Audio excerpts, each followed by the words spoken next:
Mas, ministro, tem uma questão nessa colocação do senhor que me deixa mais inseguro ainda, e não o senhor está defendendo uma correção de rumos aí, mas para mim isso está dando uma espécie de carta branca, passe livre para ministro cometer qualquer tipo de crime e abuso, porque é o que está acontecendo agora. Quer dizer, a gente está na iminência de ver a aplicação da Lei Magnitsky aqui no Brasil, não só para o Alexandre de Moraes, mas estendendo também para o PGR, que faz parte dessa macroestrutura do sistema de justiça, que foi instrumentalizada para perseguir a direita.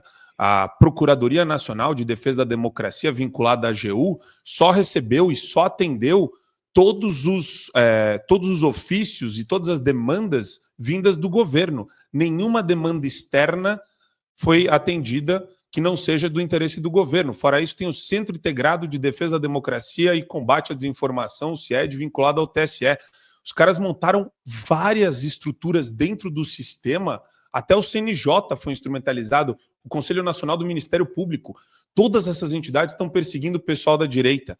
Não é o impeachment de um ministro de maneira inédita, a consolidação de um processo, de um início de processo de reforma e também de um Senado que vai estar apto também na sabatina a discernir quem entra e quem sai. E outra, quando abre o apetite do Senado para esse tipo de coisa, eu não acho que deve sair só um ministro, não. Eu sou a favor de sair pelo menos uns 5 lá do Supremo Tribunal Federal, porque a gente escalou para além do absurdo, ministro.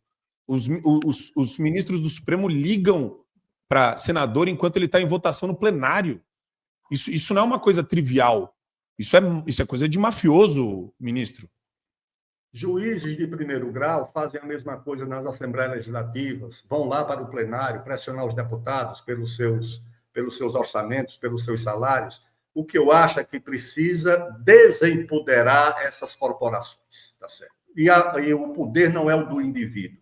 O poder é aquele concedido pela norma. O Supremo Tribunal Federal precisa voltar a ser o Tribunal Constitucional da Nação. Ele não pode ser o tribunal de tudo.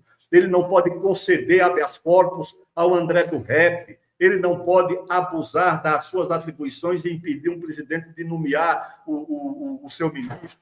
Ele não pode mexer no orçamento como tem mexido, substituir o legislativo. Se você não mudar as atribuições do Supremo Tribunal Federal, você vai mudar o ministro e o outro que chega vai ter o mesmo poder de continuar fazendo a mesma coisa. Mas as duas coisas não podem caminhar juntas, porque eu percebo que a população tem sede de justiça, ministro.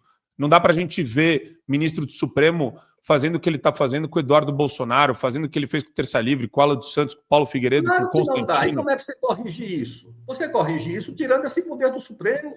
Você encontra um remédio definitivo e não passageiro. Sim. Mas o criminoso tem que ser punido também, não? O criminoso não tem que ser punido por abuso de poder?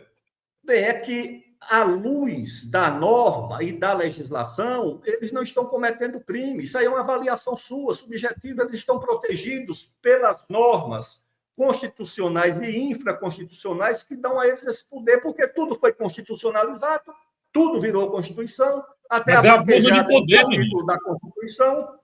É abuso de poder, não? Bem, o abuso de poder, quem é que vai julgar em última instância? O povo. Infelizmente. Sim. O povo por meio do impeachment. Mas escuta, quem eu compreendo a indignação do povo e compreendo a sua indignação. Agora, isso não vai ser resolvido por um desejo de vingança.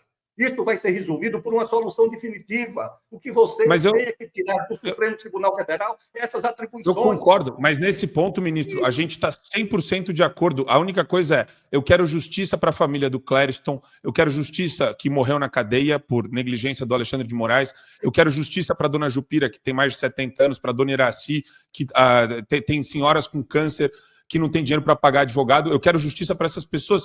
E a justiça ela só vem por meio da condenação civil e criminal dos agentes abusadores, que são os ministros do Supremo que estão votando e que estão se... Os caras estão peitando o Departamento do Estado americano e saiu agora uma matéria, agora, do nosso amigo lá da coluna do UOL, lá, o Jamil Chad. O governo Trump anuncia sanções que podem atingir Moraes. Então, ele falou da restrição de vistos contra funcionários públicos estrangeiros, e ele não citou ainda, mas ele já está trazendo a questão o nome, nominalmente, o Alexandre de Moraes, mas eles estão trazendo isso daí com constância. Quer dizer, a gente está na iminência de ver algo inédito na história do nosso país, que é a aplicação de uma lei internacional de proteção a direitos humanos, coisa que só era aplicada para a ditadura vagabunda e mequetrefe. Quer dizer, o povo tem um papel nisso também, não tem? De pressionar o Senado e de conseguir o impedimento. Isso não é vingança, isso é justiça. E não é justiçamento, é equilíbrio. A justiça e qualquer vítima desse processo pode acessar o Poder Judiciário. E o que é que o Poder Judiciário vai decidir? Na minha opinião, vai decidir que todas essas decisões foram protegidas pela lei. Se você não modifica a norma, você não vai modificar nada. Você vai ficar apenas protestando, recorrendo, e a norma vigente vai proteger as decisões do Supremo, as decisões do Judiciário e as decisões de todo mundo. Portanto, o que você precisa é fazer uma emenda à Constituição. Uma só não, são várias emendas. Mas aí a própria Suprema Corte pode dizer que é inconstitucional, ministro. Não, uma emenda à Constituição não pode ser inconstitucional. Não? Não pode ser. Não, claro que não. Por que que agora está havendo problema? Tem uma brecha, ministro, tem uma brecha pela própria jurisprudência do STF.